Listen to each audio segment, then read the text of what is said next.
Hey, everybody, how's it going? Welcome to the show.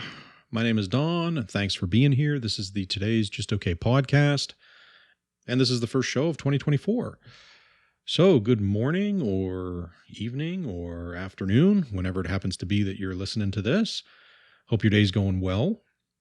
I'm just drinking a nice little coffee here.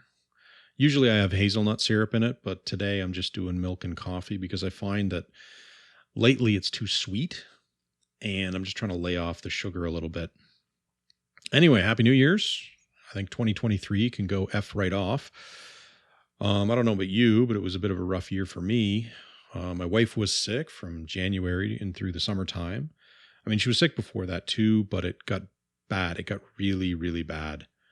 Talked about it before, but she almost died. She was in the hospital for 2 weeks in April. Her recovery basically has been from May to August primarily, and then ever since.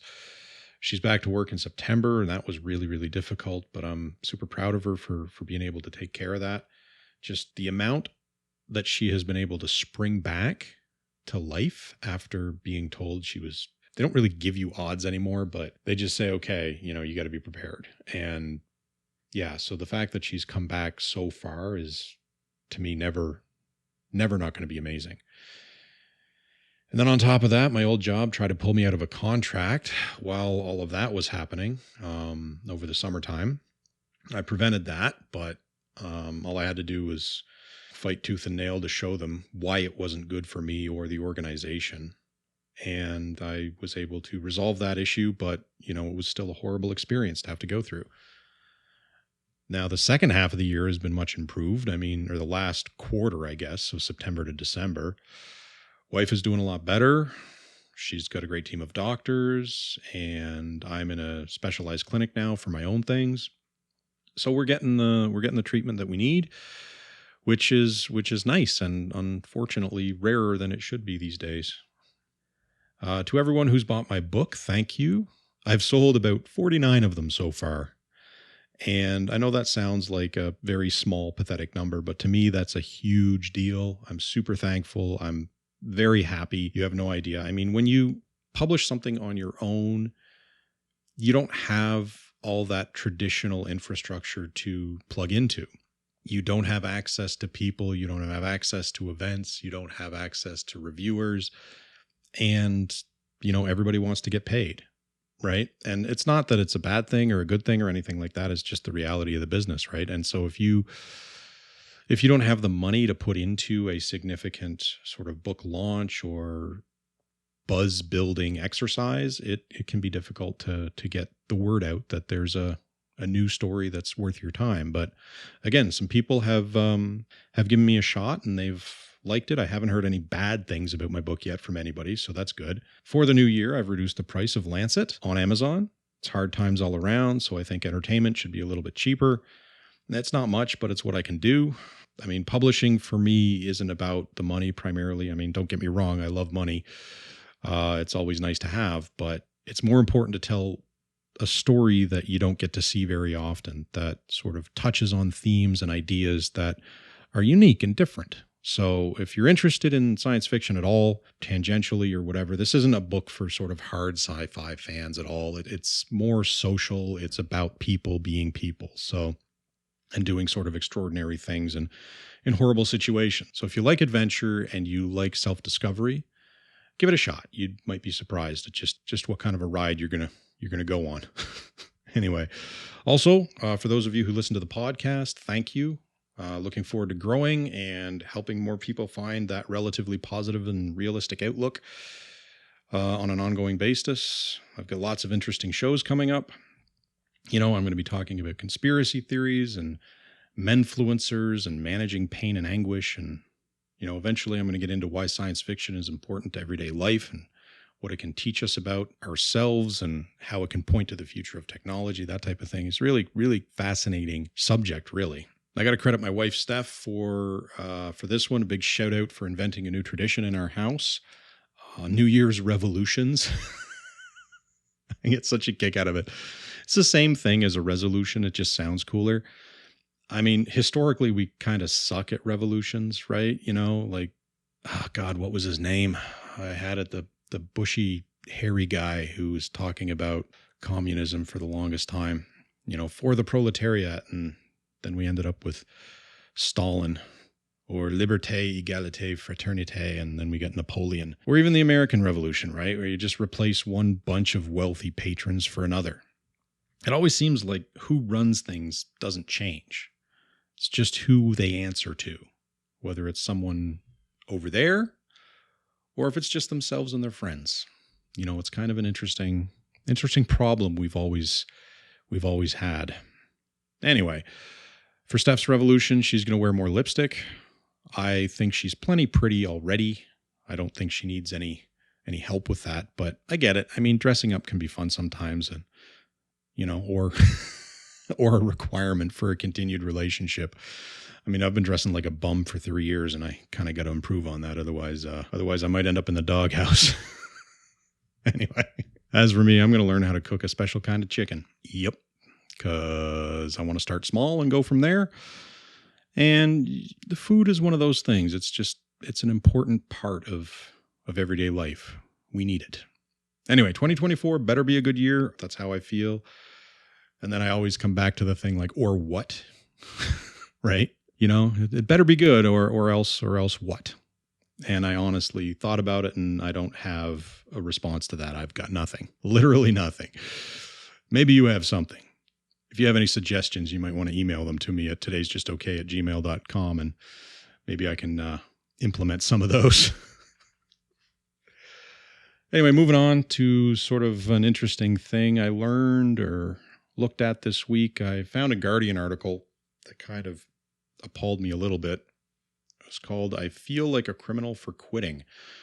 Nurses in the U.S. Fight Stay or Pay Agreements." It was written by Michael Sinato. And the background essentially is that there's this group of companies called Communicare family of companies. And they're privately held, and they're private equity medical providers. And the reason I say that they're private equity is because they're all interlinked with this company called Longevity Venture Partners. And that's a lender to healthcare sector businesses, right? So, anytime you have that outside finance component, that's a flag. In addition to that, they're sort of run by the same person, like Stephen L. Rosedale. He's the main character in all of this. He's the head honcho kind of thing. Anyway, these companies, or Communicare specifically, brought nurses into the United States from other countries. And they signed them to contracts when they did that contained training repayment agreement provisions, or I think the acronym is TRAPS, right? And that's not a good acronym, and you're about to find out why. And basically, the crux of the matter is that these nurses, if they quit, they have to pay back the company. Or sorry, if the nurses quit before a period of time expired, they'd have to pay back the company. And I mean, I understand that if an employer pays for training and the person leaves or quits before they recoup those costs, they might want to try and recover that money. Okay, fair enough. Like, I get that, especially if the training is extremely expensive.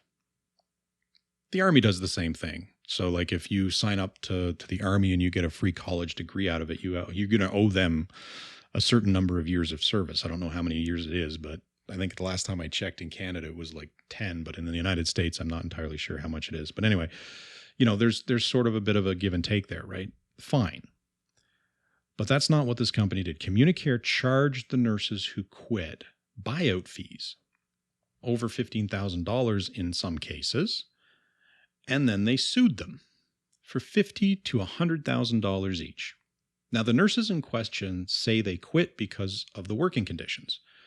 Their claim is that the facilities were chronically short-staffed and the working conditions were poor to impossible to work in. They had too many patients, they couldn't provide a standard of care, and they were afraid of losing their licenses for the failures that they were required to kind of deal with on a day-to-day basis.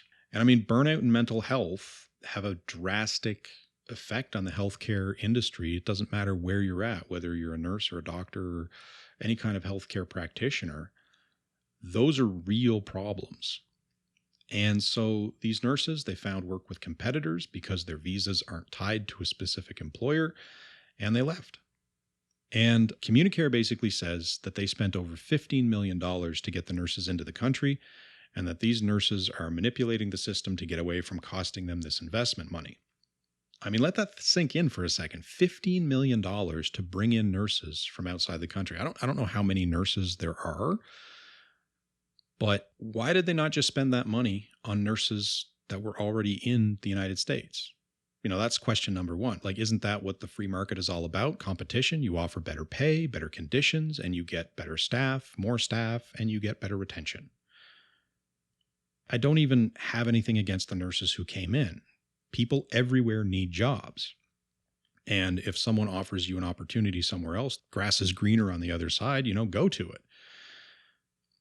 But the company made a decision to bring in cheaper labor and then try to bind them into service. I think that's the big thing here. That's what I'm not liking about this. So no company invests money without a plan. And so maybe this was about how much more money they thought they could make, right? They projected that they could make or earn off these nurses if they didn't leave the company, especially if they build in repayment fees or buyout clauses or whatever as a way to prevent losses. I mean, this is speculation, obviously, but let's look at the situation logically.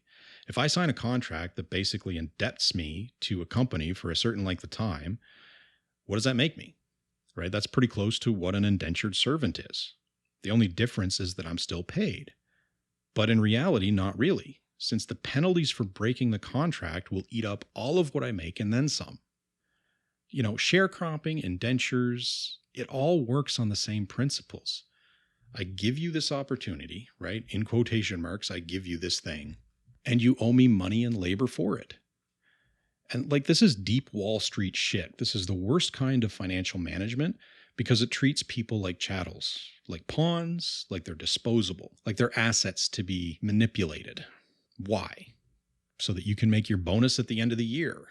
You can keep your investors happy and buy that extra house or private jet or pay off your bookie or take that 5-star vacation or put it up your nose, right? Like whatever the hell it is you want, without ever acknowledging that without the people on the ground, without the workers who do all the work, that cushy job does not exist.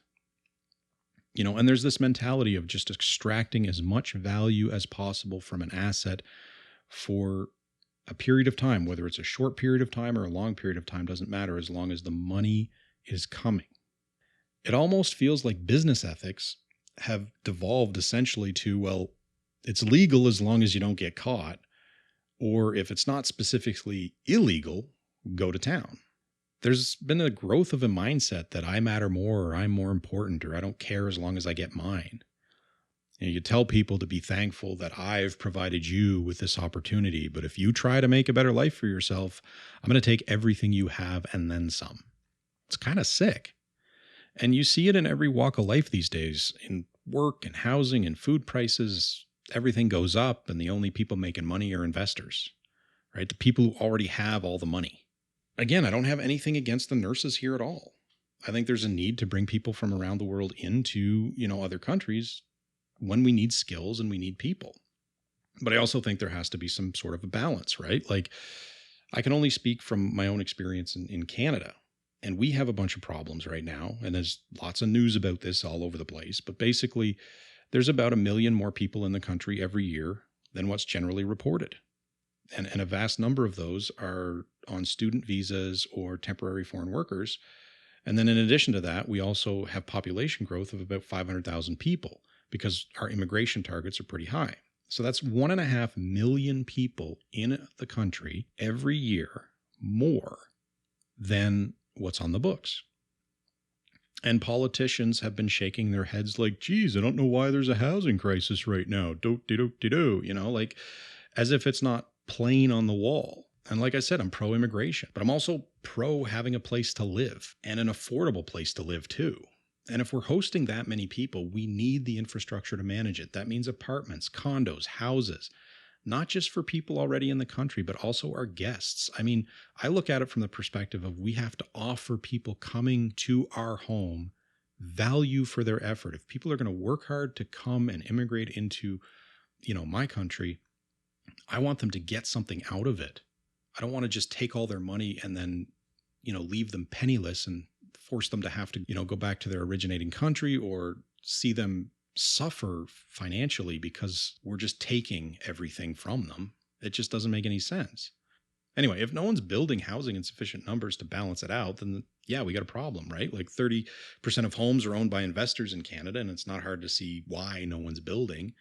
Investors don't put their money in non-growth industries. And if they can own all the homes and all the builders that make them, why would they encourage more than the minimum amount of building? It just devalues their investments. That was a bit of a tangent. Yeah, housing's a topic for another day.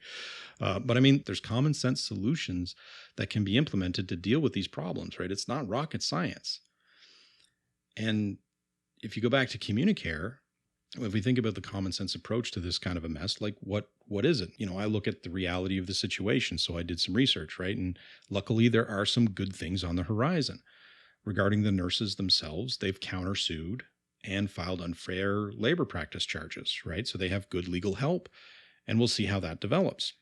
Likewise, these TRAP contracts are being reviewed in the United States. The National Labor Relations Board considers them a kind of non-compete agreement that might be violating the National Labor Relations Act.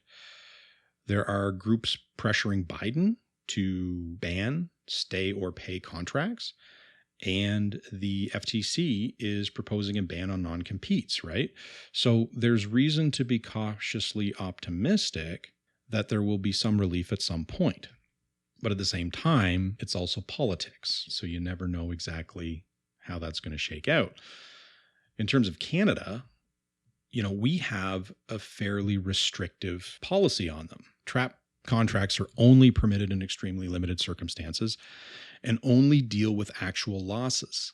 So itemized training costs. You can't charge fees that aren't backed up with actual inventoried costs associated with whatever. If you just say, oh, there's a $20,000, investment, it's like, well, show me the investment. If you can't pull up the 20 grand that you want back as money that was actually spent, well, guess what? You're not going to get that.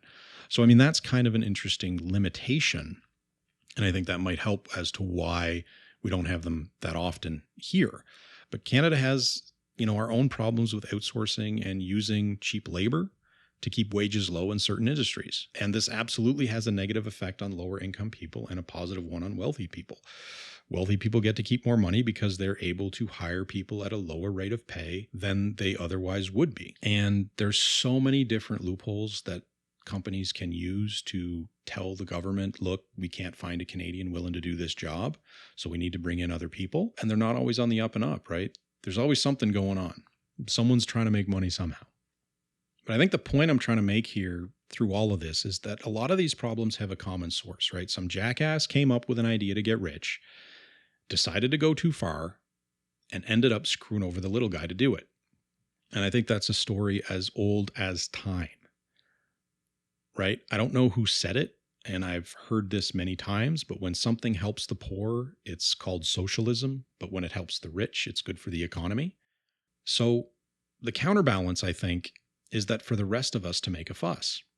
We have to be vigilant for people who come up with practices and policies that favor this kind of thing. They favor the rich or the big corporations who already have massive wealth and power, and they don't do anything for the rest of us. Because here's the thing, right? The haves already have enough. They don't need more. The ultra wealthy don't need more. They already own more than 50% of the world. And this isn't a liberal or conservative thing. This is just a humanity thing. This is a basic human dignity and respect thing. That much wealth and power should not be concentrated in that few people ever. I'm not saying that no one should be able to get rich. I think absolutely. You work hard, you earn good money. You should be able to enjoy the fruits of your labor within reason. Hundreds of billions of dollars, tens of billions of dollars. Who needs that on an individual level? To me, it's beyond what any regular person could ever spend in a lifetime. And unfortunately, I think one of the worst things that modern technology has done is really remove people from the decisions they make. People no longer have to see the consequences of what they're doing. So like if you're talking about a finance guy who lives in a bubble thousands of miles away, they can make decisions about, cutting a workforce down by 30% or 50% or laying everybody off in a plant and carving up the assets and selling it and never have to think or feel guilty about it at all. It was different when you lived around the people who worked for you, when you were part of the same community. And I mean, that still exists, and the companies are generally better for it when it does exist. But it's sort of a dying mindset, I think, that we could really use more of. And the worst thing about all of this is that the opposite is the truth. We found out during the post-war era that the more of a middle class you have, the broader that spectrum is around the middle, where everyone isn't rich, but they're doing okay.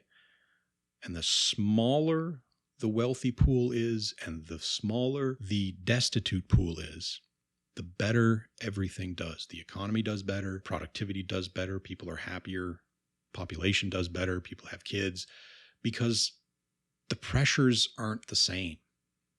And I think that's kind of what's missing in modern life. Like 50 years ago, you could raise a family on a one income, and now you need two incomes, 2.5, 3, 4. When is it going to be too much? When do we get to the point where enough is enough and we have to take a step back and rebalance things a little bit? Yeah, anyway, so that's what this article got me thinking about, and then I went off a little bit on it. And what do you think? Let me know. How do you view situations like this? Do you think that companies are abusing their capacity to bring in foreign labor? Do you think that outsourcing is, a problem?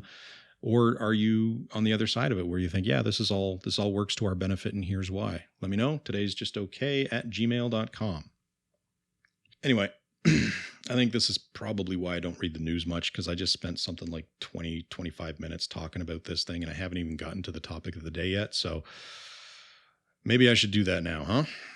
What do you say? So because it's a new year, I had to do some thinking and did some reading, and I was wondering what would be the best topic for the first show of 2024. And I don't know if it is or not, but what I came up with is, how do you deal with people who tell you you can't do it? Right? You have a dream, something you want to try, something you want to do, profession, hobby, side hustle maybe. Write a book, record a song, start a podcast, go into crafting, sell t-shirts, paint, become a stand-up comedian, pilot, doctor, lawyer. It's not limited to creative things. Whether you want to get a new job or go into a new field or go to school or whatever, right? Maybe you want to turn over a new leaf and move somewhere else or go on a new adventure. One of the unfortunate unfairnesses in the world is that most of us don't get to try and try again as many times as we want until something sticks. If you're wealthy or you have sufficient support, maybe you have that capacity. You can fail and you can fail again, and it's not necessarily going to hurt you. But if you don't have those things, you have to be more strategic about it. And so when we have those experiences, there's going to be a lot of people who will tell you, it's like, oh, I was thinking about doing this or that. And they'll tell you, you can't do it or you shouldn't do it, or, why would you want to do that or something like that. It comes in different flavors, but ultimately it always means the same thing. And so you kind of have to identify what the rationale is behind the person who is telling you these things. Sometimes people have reasonable concerns, and sometimes people are trying to keep you away from disappointment. I mean, if you want to become a millionaire by being a day trader on meme stocks, or you want to open a coffee shop around 5 other coffee shops, maybe that's not the best idea, and you should listen to the people who are saying, you know what, this is probably not a good idea. And then versus someone saying, don't do it, you'll never make it happen, when you are coming up with a new idea for an app or a t-shirt design or something that you want to do professionally or whatever, right? We have to think about these things, not just in terms of what we want, but also in terms of what's realistically possible. And I mean, of course, you're going to have jerks who don't want you to do things because they either don't want the competition or because they prefer the status quo, right? So keeping you where you are is good for them, because as long as you are where you are, their life is either easier or they don't have to worry about someone competing for business or clients or anything like that, right? So there's always more than one reason why someone would tell you, don't do that. Don't be stupid. What are you doing? And we have to think about it in those terms. Okay, sometimes people are actually trying to help us, and sometimes they're not. Sometimes they're giving us good advice, and sometimes they're giving us bad advice. We can't just take everything people tell us as gospel, because some of it's going to be good and some of it's going to be bad, and we need to be able to filter those things out. Now, there's no surefire way to do that. It's just something you have to kind of develop over time. So Being aware, I think, is a great start. And then bouncing ideas off of people you trust is a good way to gauge reactions. And then you just go from there, right?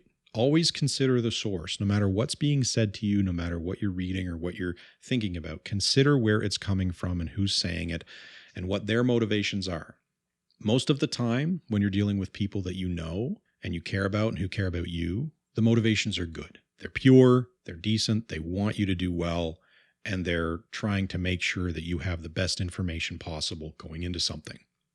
But if not, then the issue becomes, well, what do they get out of it? And it's kind of a sucky way to look at things, but at the same time, it is valuable to critically examine any kind of information or advice you're taking in. Because again, you can't take everything everyone says and do it. You can't be a yes person all the time. You have to be strategic and pick your battles and pick your path. But anyway, no matter what people say, don't let them dissuade you from things that you truly believe you should be or need to or want to do, right? Like, look at the long-term value of the experience. Believing in ourselves is a hugely powerful tool just for life in general. Even if it doesn't always work out, the fact that we believe that we are capable and we're doing our best to make it, those experiences shape us. And the younger you are when you start that process, the better it is for you. Because honestly, like from my own experience, I wish I'd had the strength and the conviction to jump into the things that I wanted to do young, as opposed to waiting until I'm older and more financially secure. Because now I just feel like I'm catching up and I've lost a lot of time on, the writing part and the media part, doing the podcast and stuff like this. Like, I've wanted to do this for a long time, but it was always, well, something else is more important. I got to do that first. I got to get more established and all the rest of it. Right. When I realized that, for example, this podcast, what does it cost? A couple $100 because all I need is a microphone basically. And the rest of the stuff that I use or could use is basically free. So why didn't I do it earlier, right? Well, I didn't believe that it was a good idea for me, or I didn't believe in myself that I could produce something that people would want to listen to. Just try to imagine what you'll learn and what you'll regret if you don't go through with things. Can you really spend the rest of your life wondering, what if I'd done this? What if I'd just taken the chance and gone on that trip, or started that business, or took that class, or wrote that story, or submitted that thing, or whatever it is, publish that video.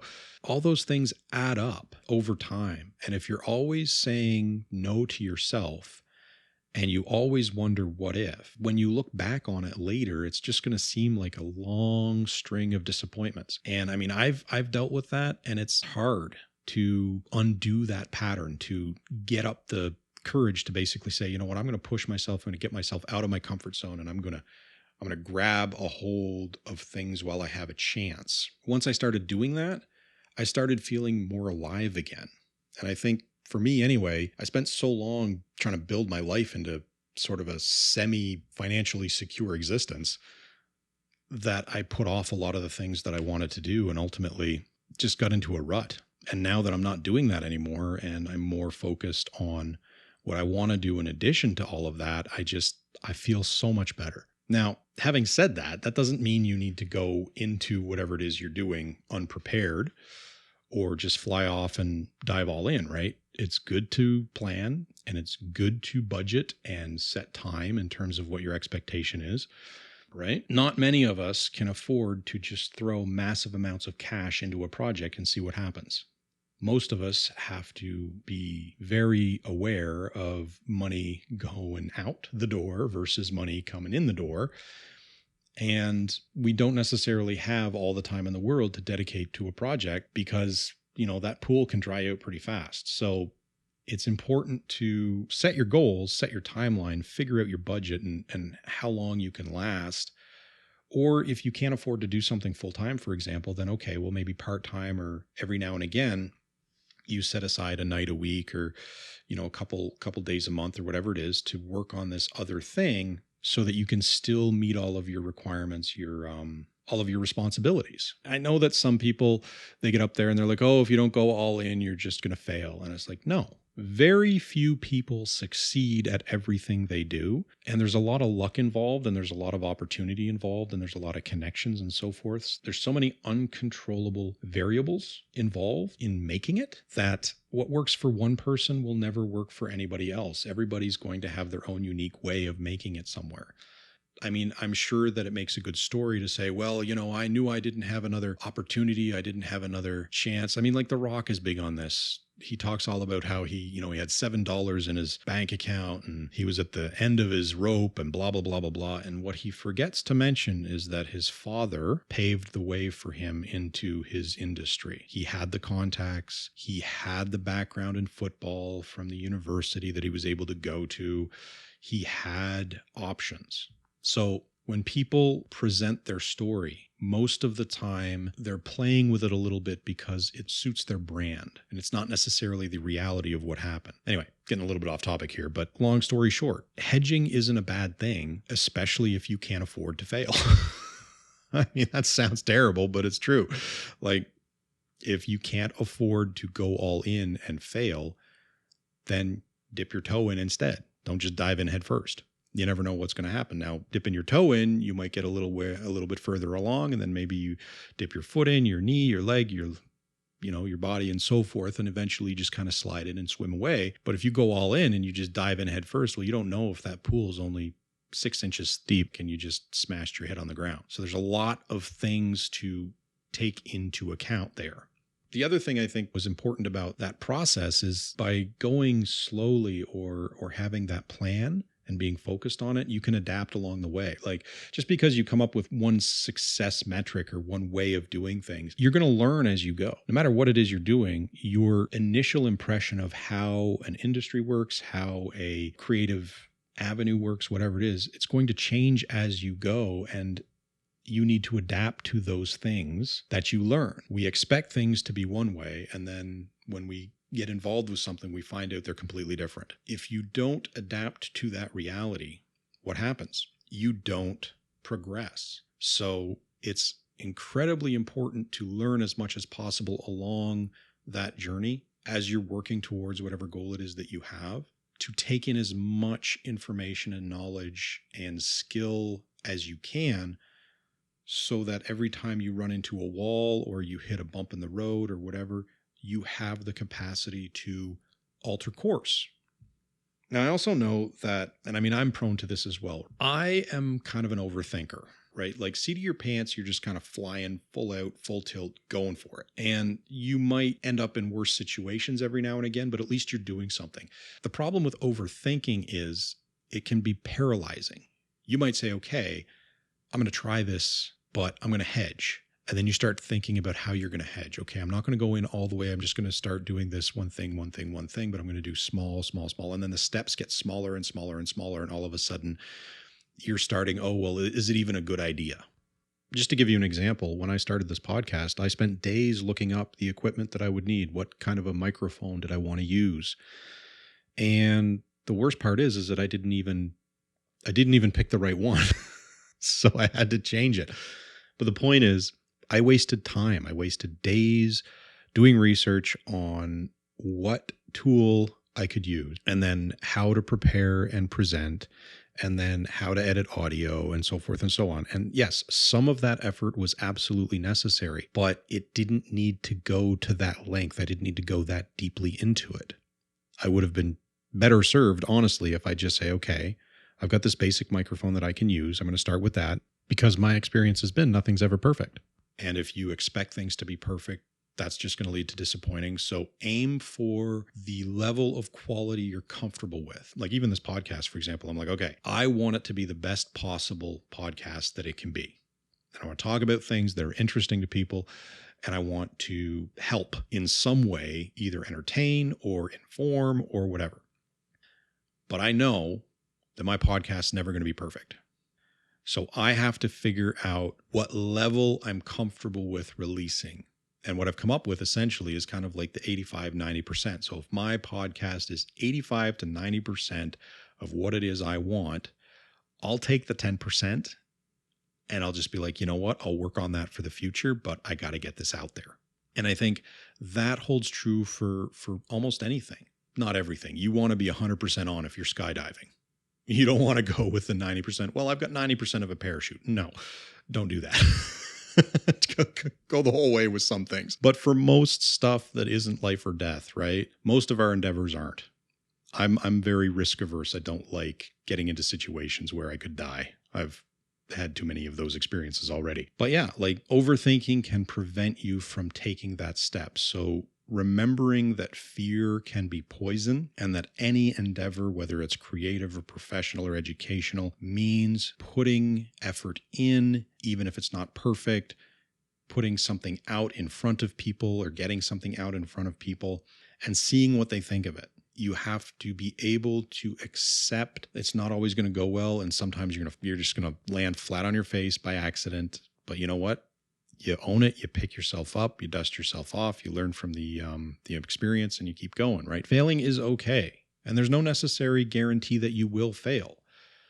You got to try. And if you fail and the failure's small, usually you can kind of dust yourself off and keep going. You can course correct. If the failure's big, you may have to go back to the drawing board. But the main thing about that is making sure that you're not hurting someone else during the process. Because for me, that's one of the things that's important is what I do should never harm another person. Like the earlier example is meme stocks, right? So you take your parents' investment money, the hundreds of thousands of dollars that they've saved for their retirement, and you invested in something like GameStop. Just the fact that the amount of money that's been poured into that company versus the value of the stock against that money, right? So it doesn't matter how much money people pump into that company, the stock keeps going down. Whether or not it's being manipulated doesn't matter. The fact of the matter is that it's not a good investment because the amount of money that it's worth just keeps going down. So if you dump $300,000 of your parents' money into something like that, and then within a year that money's gone or it's worth $10,000 and their future is now at risk, you've just hurt somebody else. So bear that in mind when you're doing this type of thing. You have to weigh what the negative impact on other people is going to be. And I urge caution because, again, there is no guarantee that you're going to fail, but there's also no guarantee that you're going to succeed. And only spend the money that you can afford to lose. Anyway, in all of this, setting expectations is probably one of the key components here. Where do you need to be after a period of time? So within 6 months, within a year, whatever it is you can afford. When is it to assess whether it's time to cut your losses and walk away? And the good thing about sort of not going all in is it doesn't necessarily have to be that, because if you're not putting all your eggs in one basket, if you're not just kind of throwing everything you have into one endeavor, you have other things to fall back on. Anything that gives us options, I think, is a good thing. So again, as with anything I ever say, take the good, leave the bad, use what works for you, and disregard the rest. Anyway, what do you think? It's kind of an interesting topic, and I'm sure there's more to be said about it, so I may revisit this in the future. But the main thing is that I really hope we all have those opportunities to explore the things that we love and to do the things that we want, because there's nothing worse than just being stuck and not being able to get out of a situation. All right. Moving on. Tip of the day. I'd say if you've got the option, get yourself a standing desk. Not only does it allow you to sit and stand while you're working, and I mean, it's definitely not a silver bullet for back pain like some people will claim it is, or the reviews will say, but it definitely helps with movement and circulation. And it's nice to have variety in your workspace. So you can get a nice lean on in the morning while you're enjoying your beverage of choice. And in the afternoon, you can sit and kind of recline in your desk chair and just work away. But honestly, it's been a huge help for me. And I mean, if you really want to get creative, you could always buy one of these Bosu ball things. So I have this, I don't know, it's like, what is it? It's a hemisphere. It's a rubber ball hemisphere, kind of like those pogo balls without the bottom on it. I don't know if anybody remembers those things. My God, I'm dating myself in terms of how old I am. But yeah, like the reason they exist is that they're good for balance. They're good for stabilizing muscles, tissues that we don't use a lot. I got it because I have a weak ankle. I fell probably 15, 16 years ago. Just nosedived off a curb and almost died. BMW came within like 6 inches of rolling over my head. So kudos to the guy for stopping. Funny enough, though, he didn't get out and check on me. I got up and hobbled to the sidewalk. He just kind of drove off. And it's funny because it's like, I can't really be mad at the guy because he didn't kill me. He did stop. But at the same time, he's just like, all right, well, that guy's out of the way. So off I go. The point of this thing is that it helps with pain. So my ankle has kind of been messed up for ages ever since then. Like it was a gnarly sprain, turned purple. I couldn't walk for 3 days. But over time, it sort of calmed down. But it's never been right ever since.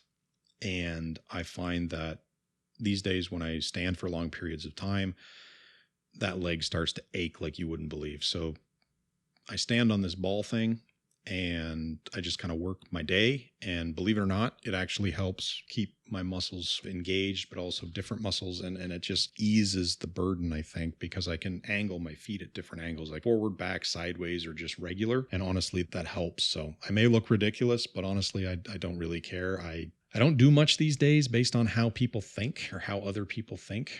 I do things for myself.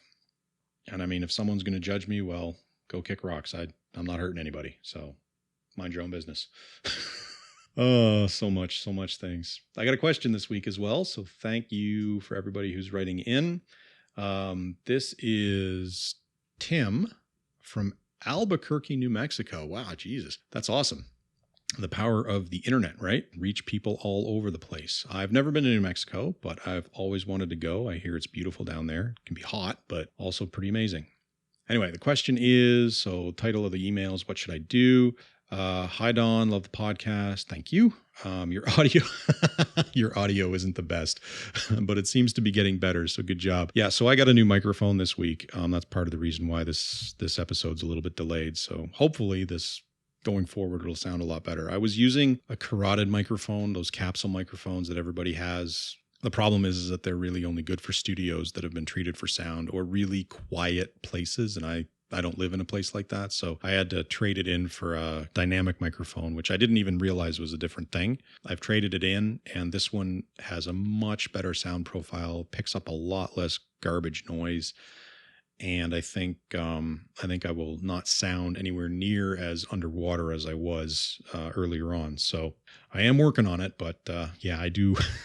I am aware that my audio has been kind of garbage. Anyway, so going back to the question, what does it say here? So my family lives, oh, that sucks. My family lives paycheck to paycheck, and I don't have much money. We're not poor, but everything my mom and dad make goes into bills and stuff. So sometimes my brother and me have to suck it up. Okay. Like when I was younger, I couldn't go on any fun school trips because they were too expensive. I work now, but I need to save what I can for school. Okay. Well, I mean, it sounds like you've got your head on right. Like you're doing the right thing. Savings for school, that's perfect because that's your future right there. So some of my friends have gone on crazy trips like Disneyland or Europe and Jamaica, places like that. I feel like they're rubbing it in my face sometimes when we get together and they talk about where they've gone or are going to go in the future. I get mad that I can't do like they do, and I don't know what to say or if I should say anything.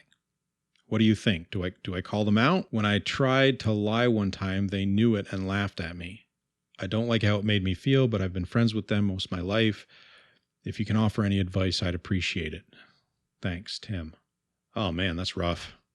It sounds to me like you're pretty young, Tim. So I think, like I said, I think you're doing the right things already. You're betting on your future potential versus now. And I mean, you could definitely blow your money and go on a trip or something, and then you'd have something to talk about with your friends. But then what, right? You come back and reality hits, you got to pay the bills. So I think what you're doing is the right thing. And if I'm honest, I think your friends sound kind of douchey. I mean, if they're young too, they may not realize just how douchey they're being, but laughing at you isn't okay. I don't think that's right. Like, especially if they know what your situation is, and it sounds to me like they might, it's not okay for them to just treat it like it's no big deal and just give you shit for it. Because again, like, friends will prod at you. There's nothing necessarily wrong with that. But if they're actively trying to hurt your feelings, that's kind of the wrong way. That's the wrong way to be, right? If it was me, I'd talk to them maybe individually see how understanding they are, and also see what their behavior is like afterwards. So this is something I learned years later. This isn't something I learned when I was young, but people will say almost anything to placate you or to make you feel like you're okay, but what they do is most important. If they talk to you about how, oh yeah, you're a great friend and blah blah blah blah blah, and oh, I'm sorry, and da da da da da, and then a couple of days later they're out with the same people and they're excluding you the same way or whatever, that speaks louder than what they told you.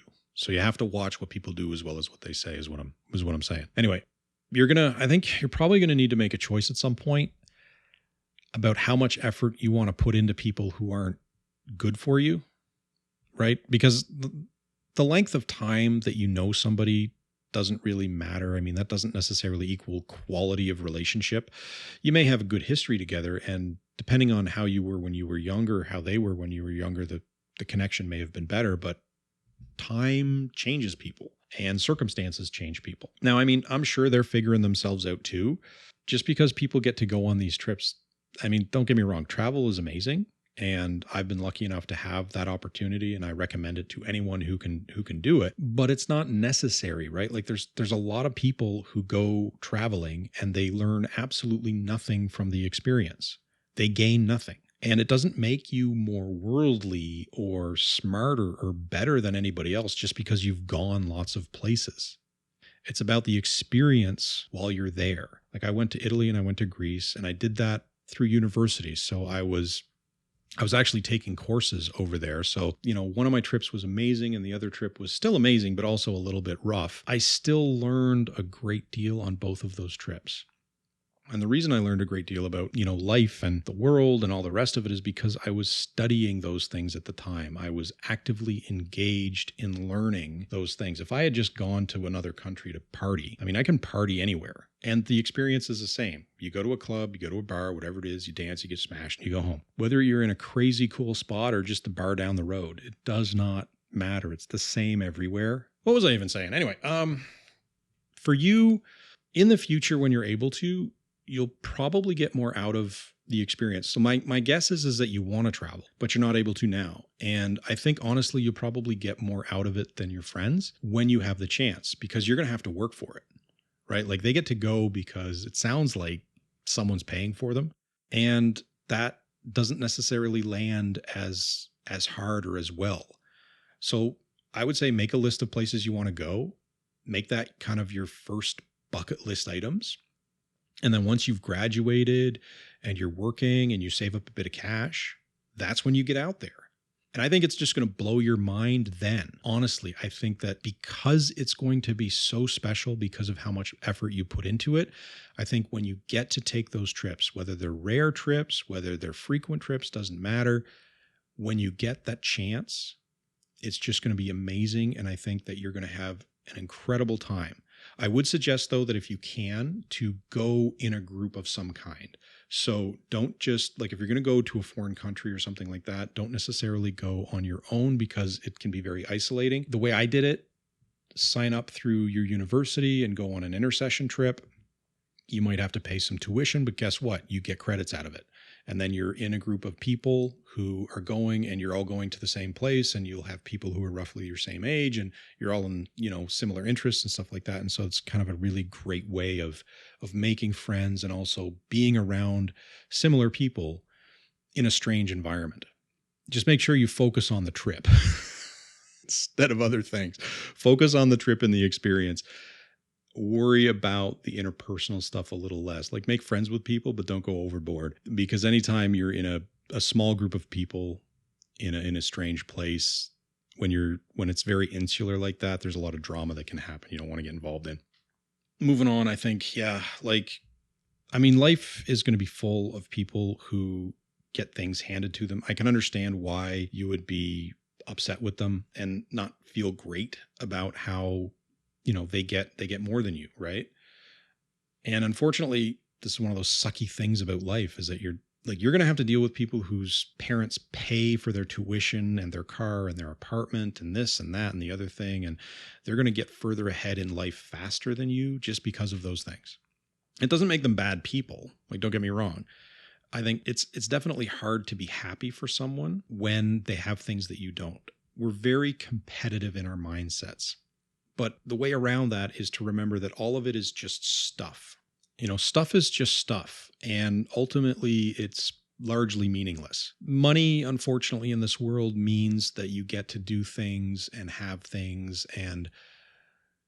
a sense of security that a lot of other people don't have. What was I going to say here? I think what you use your time for and what you make of yourself is more important than where you've been or what you've done recreationally. Like you said you're in Albuquerque, so I don't know what the situation there is in terms of what you can do locally that is fun and exciting that you haven't done already. And from my perspective, like what I want to do is I want to go to White Sands National Park, and I also want to see the Carlsbad Caverns. Those are kind of my bucket list items for New Mexico, right? And so hopefully I'll be able to get there, but I don't know if you've already done those places or seen those places. And if you have, then it's just about finding something else you can do. And it doesn't have to be big or fancy or anything. You'd be amazed at how much fun you can get just by joining a local club and meeting some people who are kind of interested in the same things you are, and just having that experience as opposed to the same old with your friends who you may be growing apart from. I don't know. The other thing that I think is great actually is that you're not afraid to ask for help when you can. It took some guts to write in and potentially have your email read on the internet. So, my hat's off to you for that, because it's not just that I appreciate it, but the fact that you were able to say, you know what, I want some advice and I don't necessarily know who to ask. And so where do I go?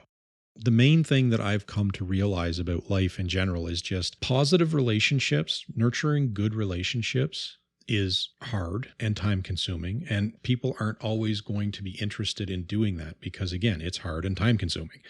So when we get to know somebody, we have to decide, are they giving me what I need? Am I doing anything good for them? And sometimes you are, and sometimes you aren't, and sometimes they are, and sometimes they aren't. And if the positive influence isn't there, one of the good things about being an adult is that no one gets to tell you who to hang out with. So if you're having a bad go, you can just be like, you know what? I don't really want to deal with this anymore. And you don't have to. The other thing that I think you'd be surprised about, unfortunately, is just how quickly or how easily it is for relationships that you think when you're young are very strong to just kind of peter out, because a lot changes quickly when you're at that age. And when people go off to university and people potentially move away and all the rest of it, home is not necessarily where their mind is. And it may not, depending on where you go to school, whether you go locally or whether you go somewhere else, it may not be on your mind either. And that's okay. That's part of the growing process. So take it as it comes. And again, I would say just, have a chat with each of the people that you're concerned the most about and see what they say. And then if they respond positively to that, see what they do. And if they do good things and they're not treating you poorly, and maybe they change the way they talk, or maybe they change the way they behave, or maybe they are a little less baity with you, that can be a good thing, because it's growth for you, it's growth for them. And if that's not happening, then again, you have to make a decision on whether or not you want to be around that kind of thing. So anyway, hopefully that helps. I don't know. I do think that you've got a good head on your shoulders already, just because you're trying to save for school and you're working on making your life better. And I wish you all the luck in the world with that, honestly. So keep at it, do your best, and we'll see where things go. Okay, let's see here. What else is on my list of things to talk about? I put a note. This is funny. I put a note down at the bottom. Winter poundage. Got to start cardio training again. Oh my God. I didn't put that much weight on over Christmas, just a couple of pounds, but I also haven't exercised in 4 months. So I probably should do something health-wise in the new year just to kind of shock my system back into semi-working order. It's not the funnest experience when you're hurting all the time, but I think the more I exercise, the less I hurt. Well, no, it's just I hurt in a different way, I guess. I'm going to probably jump on the bike and put in some work, and hopefully my heart rate will not go through the roof and I will feel a little better. It's so stereotypical though, isn't it? New Year's, start exercising. It's very, I feel like it's what a lot of people do. I mean, it probably makes sense. We eat a lot over Christmas time and the New Year, and then, we have to deal with the consequences afterwards. All right, creativity talk. Boom, boom, boom, boom, boom. So as I was saying earlier in the podcast, after I put out my book in September, it's funny, I have to start a new project. And I know what I'm going to write about, and it's a very interesting departure. It's going to be more of a kind of alternate history type thing. But I'm just so burnt out from finishing the last one that I'm procrastinating. And I don't know how I'm going to get out of that rut. I mean, I'm sure if you're listening to this, you've probably been in the same situation where sometimes you just kind of go, I got some stuff I want to do and I don't want to do it. Even if it's stuff that you're really looking forward to or enjoying it, just the effort and the amount of time is just kind of daunting at the start. You do something you're really proud of and then you can't move on. Yeah, that's me right now. So if you know of a good way to shock the system and get out of that rut, let me know. I'd appreciate the help. All right. Alrighty. I've rambled on long enough. So how's about I do a chapter read and call her a day, huh? I'll be right back. All right, I'm back. And this is going to be chapter 4 of Lancet, my novel, which is available on Amazon and basically everywhere else. And if you look in the description below, you can find the link that will take you there. So I'm at 49 books sold right now. If you could help me get to 50 or even 100, that would be greatly appreciated. Besides, I think you'll enjoy it. Anyway, chapter 4 is actually a little bit long, so I'm probably only going to read the first half of it, and then I'll finish up with the other half later. All right, problems. I land on the ship's nameplate, Franklin. Daylight casts a small circle around me, and wherever it hits, I see surfaces damp with condensation. No stink of mold, so air circulation's been shut off for a long time. Or the environment's been too cold for growth. Dead. Crew too, though I can't smell them. Might have thawed a little during re-entry. I can hear pops and pangs of thermal expansion, but that will ebb with the heat. Franklin's cereals are corrupted, so either someone stole this thing or it was part of some off-the-book squadron. Black Ops shit. I flipped some images back to base with an ID request a while ago. We'll have to wait and see what comes of that. But dead or not, I can't ignore that this ship made a controlled burn on re-entry, which means something is still ticking in here. If at least one of the cores survived the crash, I should be able to figure out what happened. Space-worthy hardware tends to be designed to survive abuse. I make my way forward, shuffling awkwardly because the ship is lying on its side, and there's no room to stand. I crab walk on the walls. Doorways yawn open like black holes beneath my feet. My flashlight casts a pale beam over empty quarters, the communal head. Everything is compact, tight. The hull must be heavily armored to eat up that much room. But more disconcerting is how many pieces are missing. The further I go, the more consoles have been ripped open and gutted. Wires and tubing snake out of holes carved into the walls and up through the floor, and hitting a gravity well hasn't made it any neater. Some of the damage was caused by the crash, but there's an underlying method here, and that's what's creeping me out. Space zombies and toothy aliens might not exist, but part of me still wishes I brought a gun. I reach the bow and climb into the command center. My arms protest as I pull myself through the doorway, but at least my feet land on the far wall before I let go and drop. It's a tiny space, the most protected part of the ship, and a scene of awful violence. Thankfully, there are no bodies, no rusty streaks of blood. But someone wanted to murder this ship. Fire control and navigation are basically gone, cannibalized, and all of the displays are smashed. Someone put their fist through each one, and the chairs have been slashed open. If I'm looking for people, the infirmary and cabins are next. But if I want to know what happened here, I need to access the ship's memory core. I plug in my fab, but it arrows out. Corrupt data. Normal diagnostic tools aren't helping. Military systems aren't compatible. But my work on Evelyn helps, because some of the emulators I coded for her are. If all I can get are read-write logs and a power trace, that should still tell me something. And it does. Franklin's last proper timestamp is 5 decades old. But something is still pulling power from the reactor. Just enough to cycle through life support systems, drawing a trickle of oxygen, water, and what I think are intravenous nutrients. Maybe if I can wake up a few more systems. My fab squawks as I trigger the ship's countermeasures and get locked out. That's not supposed to happen.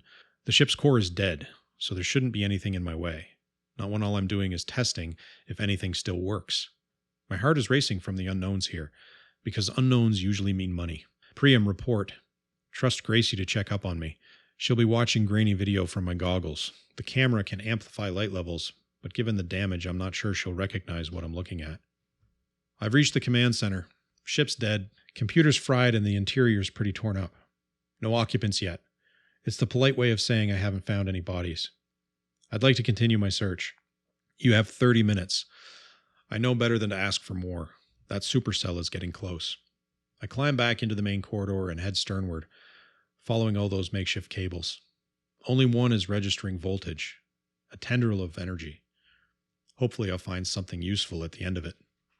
I peek up at the sky as I pass under the airlock. Still blue, but there's a shimmer to it. Snow's starting to blow in, just ahead of the clouds. It's another hard shuffle aft. I'm sweating, although the condensation is starting to freeze on the walls. Internal temperature's dropping. The cables take a hard turn, down into one of those dark holes. The infirmary. I expect damage when I shine my light inside. It's in worse shape than the command center. Whole walls have been ripped down, revealing the ship's composite skeleton and mechanical innards. It's a clumsy climb in. Exposed struts make stable footholds, but coiled wires not so much. I put my foot into a bundle that can't take my weight. My stomach lurches as it gives, and I come down hard on my knee with a curse. This wouldn't be a problem if Franklin had landed right side up. Even upside down would be better. But those thoughts vanish the deeper I go, because behind all the junk, behind the chaos of cables and pipes and chunks of upcycled tech, I find something truly mind-blowing. A life pod.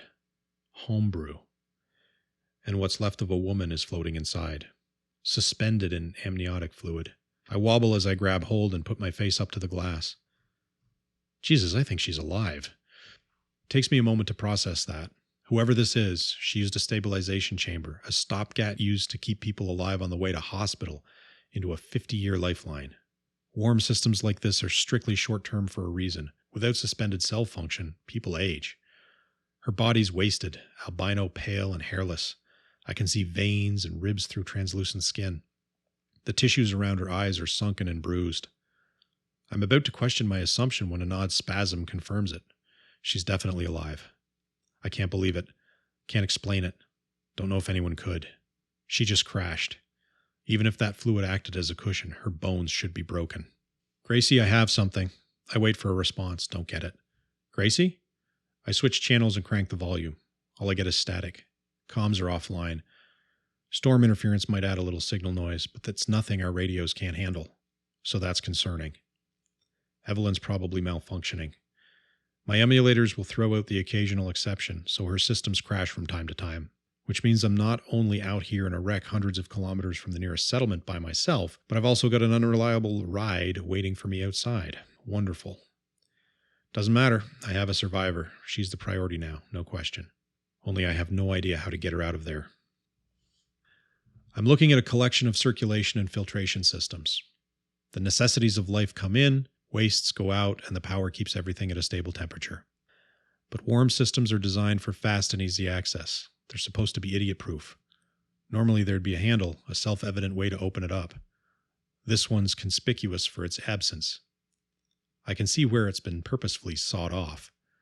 I doubt there's a manual anywhere, but maybe a backup computer. Something has to be coordinating these systems. I find it inside a freezer that's been welded to the wall overhead. Core probably needed active cooling until ambient temperature dropped far enough. My fab connects, but that's a problem. I'm scanning for an open port when it bypasses my own securities and brings up a vitals display. Homebrew software is one thing, but making it capable of hijacking my device, any device, is something else. Must have triggered when I tried to connect. She anticipated being found, anticipated how search and rescue would try to get her out. This is far, far beyond my capacity. Incredible and terrifying. I'm halfway between awe and envy at the same time. Okay. I look back at her. Don't suppose you could tell me how to turn this thing off. Did she just blink? Hey. I tap the glass, watching her face for a repeat. If you can hear me, try to open your eyes, or wiggle your fingers or toes. Nothing. Come on, you can do it. Just a little wiggle. Must have been my imagination. Prioritize. That's what Gracie would be telling me.